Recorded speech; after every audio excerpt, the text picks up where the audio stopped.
আমাদের মা মান্নত করে, সেই যে বাবু তার হয়ে হয়ে মরে যায়। আল্লাহ এবার যদি একটা ফাঁটা হয়, হাড়োয়ার গোড়াচাঁদের পীরে ডবল ফাঁটা দেবো। মা যেরকম ধাড়ি, জন্মও নেই ওই রকম ফাঁটা। ওরে মান্নত করতে গেলেও দুকরম লেখাপড়া শিখে মান্নত করতে হয়। বসিরহাট হুজুর বলেছেন, লিখেছেন, আর হাদিসে আছে, কোরআনেও আছে,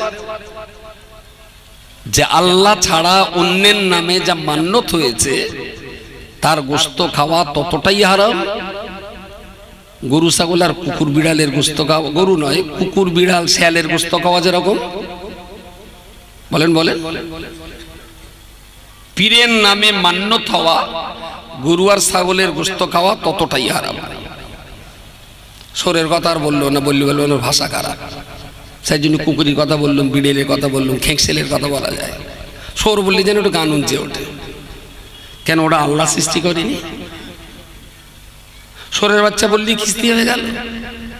কোন ডিকশনারিতে আছে আমার দেখাবেন যে সোরের বাচ্চা মানে খিস্তি?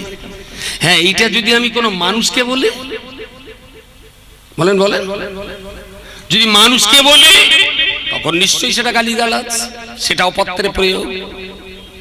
এখন শুয়োর যার ডেলিভারি হয়েছে শুয়োরের পেট থেকে, তার কি আমি পীরের বাচ্চা বলবো না নবীর বাচ্চা বলবো? শুয়োরের পেট থেকে শুয়োরের বাচ্চাই বলতে হবে।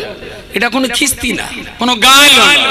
তবে কোনো মানুষকে যদি এটা প্রয়োগ করা হয়, নিঃসন্দেহে এটা ক্ষমার অযোগ্য অপরাধ, কখনোই না, কোনোদিনের জন্য বলতে নেই মানুষকে, যত পাপী হোক না কেন মানুষকে বলা যায় না।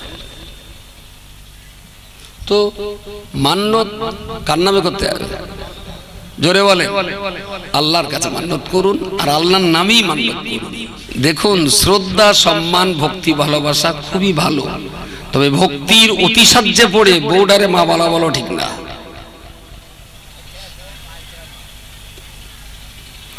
নবী তো নবী, আল্লাহ তো আল্লাহ, আল্লাহ হলেন স্রষ্টা, নবী হলেন স্রষ্টা সৃষ্টি করা একটা মানুষ। তবে জগতের ভিতরে তিনি শ্রেষ্ঠতম মানুষ। কিন্তু দাঁড়িয়ে যখন কেবলমুখী বলবো কাবাতি শরীফাতে মুহাম্মদ, নামাজ হবে? কেন হবে না? নামাজটা পড়ছি কার জন্য? আল্লাহর জন্য। ওখানে অতিরিক্ত পীড়িত করতে যে যদি মুহাম্মাদের নামে তাহরিমা বাঁধে, আচ্ছা খোদ রাসূলুল্লাহ যদি এটা দেখেন তাহলে কি বলবে? আমার কাছে নাম পাম দিবলি ফুলি উঠি, নবী কথা বলবে না? অন্ধ আর চোখওয়ালা এরা যে আসলে এক নয়, এটাও বুঝতে গেলে চোখ লাগে। যারা অন্ধ তারা বোঝে না চোখওয়ালা আর অন্ধ তফাৎ কোন জায়গায়। যারা অন্ধ তারা কখনোই বোঝে না। যার জন্য আল্লাহ জিজ্ঞেস করেছেন, যেই প্রশ্নের উত্তর কত জানে দেখি, হাল ইয়াস্তাবিল আ'মা ওয়াল বাসীর, হাল ইয়াস্তাবিল লাযীনা ইয়া'লামুনা ওয়াল লাযীনা লা ইয়া'লামুন। প্রিয় শ্রোতা মণ্ডলী, মনে রাখো, জগৎ বিখ্যাত হাদিস শাস্ত্রের অন্যতম একজন সংকলক আল্লামা ইমাম মুহাম্মদ ইবনে আহমদ আল বুখারী, রাশিয়ার বুখারা শহরে যিনি জন্মগ্রহণ করেছিলেন, মাত্র 6 বছর বয়সে মায়ের কোলে পড়তে পড়তে 9 বছরের ভিতরে কোরআনের হাফেজ হয়ে গেলেন। 13 থেকে 14 বছরে আপনার রাশিয়ার মাটিতে এমন কোন মাস্টার ছিল না যে লোকটা ইমাম মুহাম্মদ ইবনে ইসমাইল আল বুখারীকে হাদিস পড়াবে, এমন কোন মাস্টার রাশিয়ায় পাওয়া যেত না। তাই শাহ ওলি সাহেব আপনার আহমদ ইবনে মুহাম্মদ ইবনে আহমদ আল বুখারী রাহমাতুল্লাহ আলাইহি, উনি রাসূলুল্লাহর হাদিস সংকলন করার জন্য রাশিয়া থেকে মহাদেশ পাড়ি দিয়ে, মহাসাগর পাড়ি দিয়ে তিনি সৌদি আরবে চলে গেলেন। কখনো রিয়াদে, কখনো জেদ্দায়, কখনো রিয়াদে, কখনো জেদ্দায়, কখনো মক্কা, কখনো মদিনায়, কখনো হুদাইবিয়াতে, কখনো রিয়াদে। তিনি মক্কার মদিনার এক প্রান্ত থেকে আর এক প্রান্ত পর্যন্ত মানুষের দুয়ারে দুয়ারে দৌড়েছেন। উদ্দেশ্য অন্য কিছু নয়, নবী আমার আজ থেকে 100 বছরের অধিক দুনিয়া ছেড়ে বিদায় গ্রহণ করেছেন। নবী আমার দুনিয়া ছেড়ে বিদায় গ্রহণ করেছেন। আমি মুহাম্মদ ইবনে ইসমাইল আল বুখারী আপনার রাশিয়ার বুখারা শহর থেকে মক্কা মদিনাতে আগমন করেছি। আমার নবী নবীর মুখনিসৃত বাণী, আমার নবীর হাদিসগুলোকে এক জায়গায় সংকলন করার জন্য, এক জায়গায় লিপিবদ্ধ করার জন্য এত দুর্গম রাস্তা অতিক্রম করে আমার এই সৌদি আরবে আসা। তোমাদের কার কাছে কোথায় নবীর বায়ান রয়েছে, নবীর আদর্শ রয়েছে, নবীর মৌনতা রয়েছে, কার কাছে নবীর চরিত্র সংরক্ষিত আছে, এই কথাগুলো তোমরা আমায় দিয়ে সহযোগিতা করো। ও বান্দা, মনে রাখতে হবে তাম দুনিয়া ইমাম বুখারীকে হাদিস শাস্ত্রের জনক হিসাবে অত্যন্ত ভালো রাখেন। হাদিস শাস্ত্রের ব্যক্তিগত অভিজ্ঞতার ব্যাপারে গোটা দুনিয়ার মুহাদ্দিসরা ইমাম বুখারীর কাছে ঋণী। আমি যে মানুষের কথা বলছিলাম, ওলিউল্লাহ মুহাদ্দিস দেহলভী, উনি ভারতবর্ষের ভিতরে হাদিস শাস্ত্রের জনক ছিলেন। ঘুরিয়ে কথা বলা যেতে পারে, ওলিউল্লাহ মুহাদ্দিস দেহলভী যদি ভারতবর্ষের হাদিস শাস্ত্রের জনক হয়ে থাকেন, তাহলে ইমাম বুখারীকে আল্লাহ গোটা দুনিয়ার হাদিস শাস্ত্রের পাহারাদার করে পাঠিয়েছিলেন। গোটা দুনিয়ার হাদিসের পথ দেখিয়েছেন ইমাম বুখারী। 95 হিজরিতে তার জন্ম, তাহলে হুজুর ইন্তেকাল করার 85 বছর পরে উনি জন্ম নিয়েছেন। জ্ঞান বুদ্ধি হয়েছে, আর জ্ঞান বুদ্ধি হওয়ার পিছনে কারণ রয়েছে। ইমাম বুখারী যখন জন্ম নিয়েছিলেন তখন উনি অন্ধ ছিলেন, চোখ ছিল না। চোখ ছিল না মানে চোখের আকার আকৃতি ছিল, পাতা বন্ধ ছিল, চোখ খুলত না। উনি অন্ধ হয়ে জন্ম নিয়েছিলেন। ওনার মা খুব সাধিকা মহিলা ছিলেন, খুব উঁচু দরজার একজন মা ছিলেন। আল্লাহর ইবাদতে খুব যত্নবান ছিলেন, কোরআন তেলাওয়াতে, শরীয়তের আদেশ নিষেধের ব্যাপারে অত্যন্ত সতর্কতা জীবনযাপন করতেন, খুব সতর্ক জীবনযাপন। ছেলেটা অন্ধ হয়ে জন্ম নিয়েছে। প্রথম অসুবিধা হয়নি, 6 মাস গেল, 8 মাস গেল, কচি দেখতে পায় না। মার মনে খুব কষ্ট হয়। ইমাম বুখারীর আম্মা জান রাত্রে বেলা এশার নামাজ পড়েছে, আল্লাহ পাকের কোরআন তেলাওয়াত করেছেন, তাহাজ্জুদের রক্ত এসে গেল।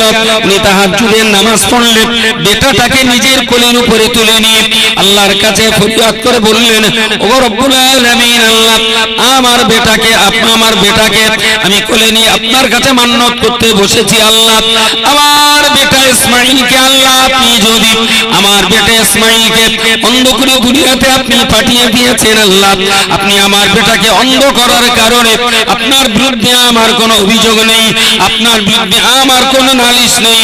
আমি জন্মান্তরেও কোনোদিন আমি আপনাকে দোষারোপ করতে পারি না। আমার সন্তানকে অন্ধ করে দুনিয়ায় পাঠিয়ে দিয়েছেন, এ ব্যাপারে আমি তার মা আপনার উপরে সন্তুষ্ট আছি, আপনার উপরে সন্তুষ্ট আছি। আল্লাহ আমার বেটাকে অন্ধ করার কারণে আমি তার মা কোনোদিনের জন্য আপনার বিরুদ্ধে অভিযোগ করতে পারি না। তবে আল্লাহ আপনার কাছে আমি মান্নত করে বলছি, আমার এই অন্ধ বেটার চক্ষু যদি আপনি উন্মুক্ত করে দিন, উন্মুক্ত করে দিন, আমার অন্ধ বেটার চোখে যদি দৃষ্টিশক্তি আপনি ফিরিয়ে দেন, আল্লাহ আপনার সামনে আমি তার মা কথা দিলাম আমার বেটাকে এমন লাইনে লেখাপড়া আমি শেখাবো, যাদের অন্তরের জ্ঞানের চক্ষু অন্ধ হয়ে রয়েছে, আমার বেটা ইসমাঈল তাদের দুয়ারে দুয়ারে যে তাদের অন্তরের চক্ষুর দৃষ্টিশক্তি ফিরিয়ে দেবে। আল্লাহ তুমি যদি আমার বেটার চামড়ার চোখটা ভালো করে দাও, আমার বেটারে আমি এমন লাইনে পড়াশোনা করাবো যাদের জ্ঞানের অন্তর্চক্ষু অন্ধ, আমার বেটার জীবন কোরবানি হবে তাদের মৃত অন্তরগুলোকে জাগ্রত করার জন্য। সুবহানাল্লাহ, সুবহানাল্লাহ। সাহাবীদের একাংশ বললেন, ইয়া রাসূলুল্লাহ, হুজুরের মুআজিজা কিছু দেখেছেন? তারা অলৌকিকত্ব দেখেছেন। মাত্র ছোট্ট একটা ছাগলের বাচ্চা আর 1.5 কেজি আটার গোশতের রুটি 300-350 লোক খাওয়ার পরেও এখনো ফুরায়নি। বলুন সুবহানাল্লাহ। নবী চলার পথে পাথর গড়িয়ে এসে রাসূলুল্লাহর পথ আটকে দিত, পাথরের ভিতর থেকে আওয়াজ বার হতো, আসসালাতু আসসালামু আলাইকা ইয়া রাসূলুল্লাহ। জঙ্গল দিয়ে যখন নবী চলতেন অনেক সময় সাহাবীরা দেখেছেন অনেক গাছের ডাল প্লাস্টিকের মতো নিচু হয়ে চারিদিক থেকে রাসূলুল্লাহকে ঘিরে ফেলতো, গাছের ভিতর থেকে আওয়াজ বেরিয়ে আসতো, আসসালাতু ওয়াসসালামু আলাইকা ইয়া রাসূলুল্লাহ। এইসব জিনিস দেখে শুনে সাহাবীদের কেউ কেউ বললেন, ইয়া রাসূলুল্লাহ কিছু যদি মনে না করেন, আমাদের বিশাল ইচ্ছা হচ্ছে আপনার পায়ে একটু সেজদা করতাম। আপনি পৃথিবীতে না আসলে আমরা সব অমানুষ হয়েছিলাম, জাহান্নামের কীট ছিলাম, কঠিন অন্ধকারে ডুবেছিলাম। আল্লাহ আপনাকে যে পৃথিবীতে পাঠিয়েছেন, আপনারই বদৌলতে কোরআন পেয়েছি, আপনারই বদৌলতে আমরা মানুষের মনুষ্যত্ব ফিরে পেয়েছি। একটু যদি অনুমতি দেন আপনার পায়ে একটু সেজদা করতাম। নবী বললেন না। বলে হুজুর বছরে অন্তত একবার সুযোগ দেন। নবী বললেন না। বললেন জীবনে অন্তত একবার? বললেন না। নবী আমার বললেন, বাবা সাহাবী, সত্যি তোমার যদি মাথা নিচু করে সিজদা করবার ইচ্ছা হয়, সত্যি যদি তোমার মাথাটা নিচু করে কারোর কাছে নিজেকে সঁপে দেবার ইচ্ছা হয়, সত্যি যদি তোমার জীবনের স্থাবর সকল শক্তি আর সম্পত্তি কোন মহান শক্তির কাছে যদি কোরবানি দেওয়ার যদি তোমার ইচ্ছা হয়, চলো আমার সঙ্গে তুমি মসজিদে চলো, তুমি আমার পায়ে সিজদা করবে। একটু পরেই তো আমি মুহাম্মদ মাথা নিচু করে আমি আমার আল্লাহ কে সিজদা করব। তাহলে আমার পায়ে সিজদা করে কেন তুমি পাপী হতে যাবে? সিজদা যদি করার ইচ্ছা হয়, চলো তুমি আর আমি কাতার বন্দী হয়ে একই সঙ্গে সৃষ্টিকর্তা আল্লাহকে সিজদা করি।